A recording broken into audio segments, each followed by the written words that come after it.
Nakilala natin ang grupong Happiness, Love, and Joy o Halo Joy dahil po sa kanilang pagtulong sa mga batang may mga espesyal na kalagayan. Umusbong ang proyektong ito dahil sa personal na pinagdaraanan ni Winnie na merong anak na bulag. Kaya alam niya ang hirap ng isang solo parent na walang matakbuhan sa oras ng pangangailangan. Ang kanilang kwento, inyo pong tutukan.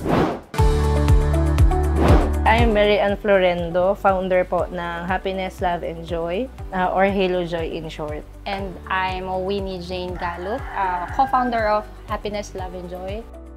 Actually, it was started because meron po akong anak na totally blind.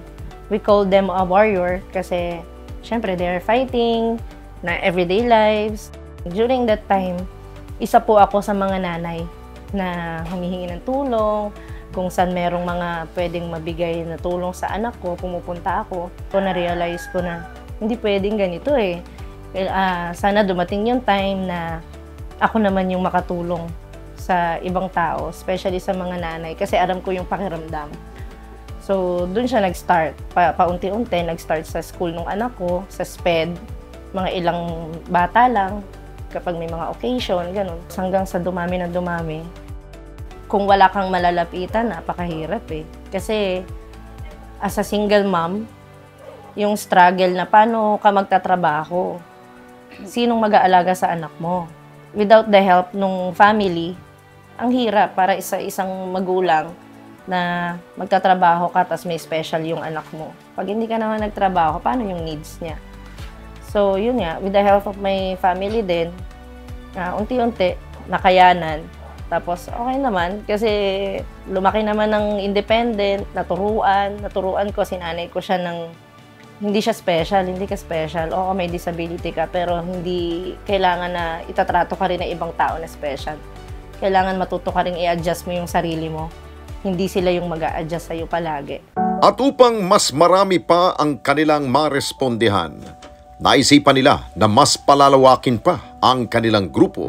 Going to pandemic year, March, so we decided na to publish yung ginagawa namin. Kasi before, ano lang siya eh, parang personal lang namin na bibigay kami tulong, and then kung sino yung makita namin na pwedeng matulungan or mga lumalapit sa amin, yun yung binibigay namin. So, we decided na to create a group para mas lumaki or para mas madaming tulong ang maibigay namin sa kanila. Yun lang naman ang tanong ko palagi, anong needs ng bata, anong kalagayan, kamusta, anong kailangan gawin sa kanya. Kailangan niya ng gatas, diaper, tapos yun, kung kailangan ng medication, kung kailangan ipa-check up. Kasi karamihan sa kanila, pagkapos yung magulang, so unang-una talaga walang pang pa-check up. Do madaling sabihin sa public hospital, ganito, oo.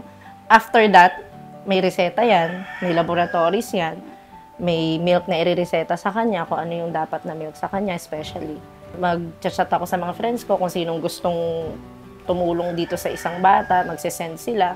As much as possible, nagkakalap kami ng donation na ibibigay dun sa bata, yung needs na talaga niya. Hindi kami more on to cash na ibibigay sa kanya or dun sa bata. Kasi ayaw sana namin na iaabot yung cash and then later on, walang update yung parent kung anong nangyari dun sa cash. Siyempre, kasi kami, kailangan namin ng proof. Ipipresent din namin dun sa donor, sa nagbigay, na nandyan, nakarating sa bata, yung tulong. Iba't ibang programa ang kanilang ginawa upang mas maraming taong kanilang marerespondihan. Ang ginagawa namin, yearly, meron kaming event, anniversary. So, ang ginagawa namin, we provide the basic needs, collating sponsors, na makakatulong sa amin para ma-provide namin yung mga kailangan nila. Ang pinaka-ano namin is yung milk and diapers.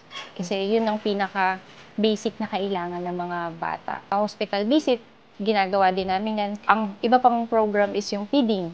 Feeding program, we visit the elders, yung mga street dwellers. Kung kailan lang magbigay yung mga sponsors sa amin, kasi ang sponsors naman, hindi financial na nagbibigay sa amin. We give na talagang in kind. Kung ano lang yung mabigay nila. Items lang na kaya na lang ibigay. Kung meron kaming extra, why not? Dadagdagan namin. Like ito, yung bigas na dumating sa amin ngayong taon for this year na year-end namin na giving. Si Ma'am Michelle is private na tao, pero sobra po talaga yung help na binigay niya sa amin simula nung na-meet namin siya. Actually, nakita lang din niya yung page through sharing ng mga nanay. Without knowing us, hindi rin niya kami kilala personally.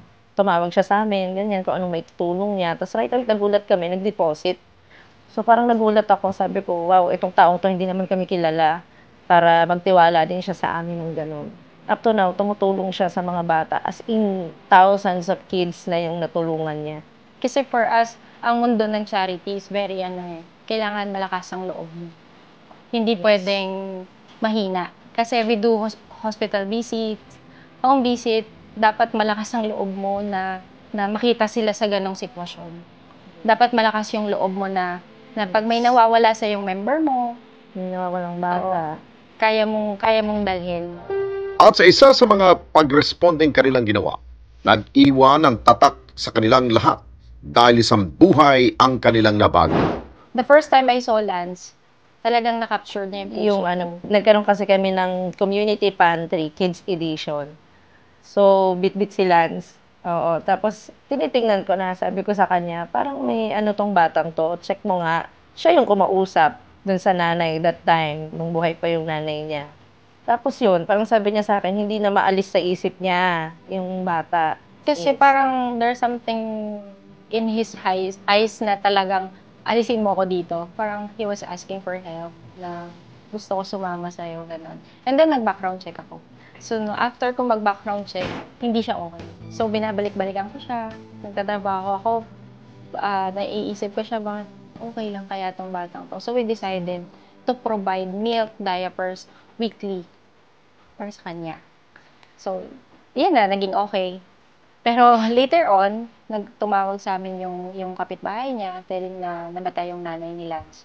So, tinawagan ko siya, paano yung bata, paano yung magiging setup nila. Kasi medyo hindi okay yung surroundings niya doon. Hindi talaga okay, kasi walang pakialam sa kanila yung mga relatives niya. Kasi nakita ko nga siya, nasa sahig lang eh. So, bakit hindi ko pakuwanin?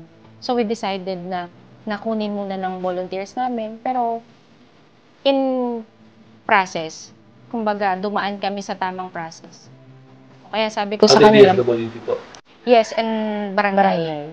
Mukhang para sa amin siya kasi kumusa yung tatay niya na lumapit sa amin. Nung dumating sila sa amin, wala siyang responsibility. Meron isang therapist from Italy na tumulong sa amin, na i-therapy siya sa bahay. Tinetherapy si Lance dito every week for free. Hindi siya nagpapabayad sa amin. Hanggang sa ngayon, meron na siyang head control. Pag pinaupo namin siya, kaya niya nang i-balance yung ulo niya. Kaya nga sabi ko sa mga nanay, alam nyo, mahalin nyo lang sila, ibabalik din nila sa inyo yung pagmamahal na sobra-sobra pa. At ang mga nanay na kanilang natulungan, kasama na rin nilang rumiresponde. Yung volunteer namin, yung isa dyan, meron din siyang cerebral palsy na warrior. Then the rest, mga friends namin yan. Kapatid namin. Kapatid namin. Kapatid namin, family namin, mga nag-volunteer. Yun nga, sabi ko sa kanya before, we are lucky na surrounded tayo with good people, with good heart. 2016, nung ma-meet ko si Ma'am Mean tsaka si Ma'am Winnie, sa isa din pong support group ng mga batang may cerebral palsy.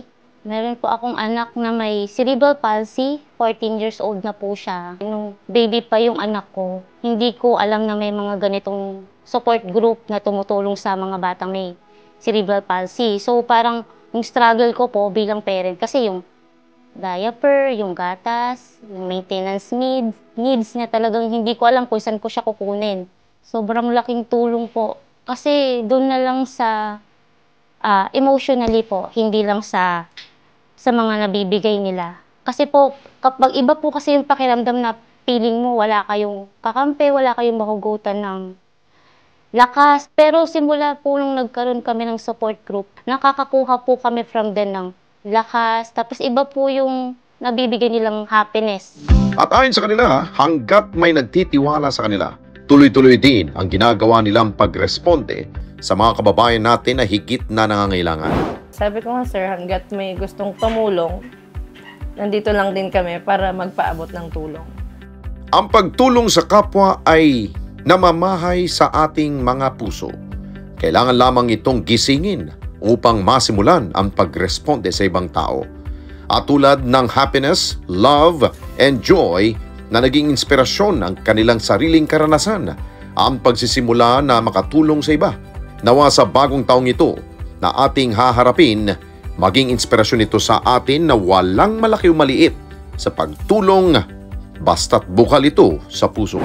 Kami ang Happiness, Love, and Joy Certified E-Responder!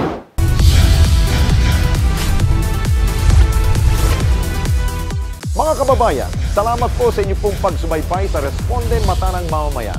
Para mapanood pa ang iba pa naming pagresponde sa ating mga kababayan, i-click lamang ang subscribe button o i-follow lamang ang Net25 social media pages at Net25 TV.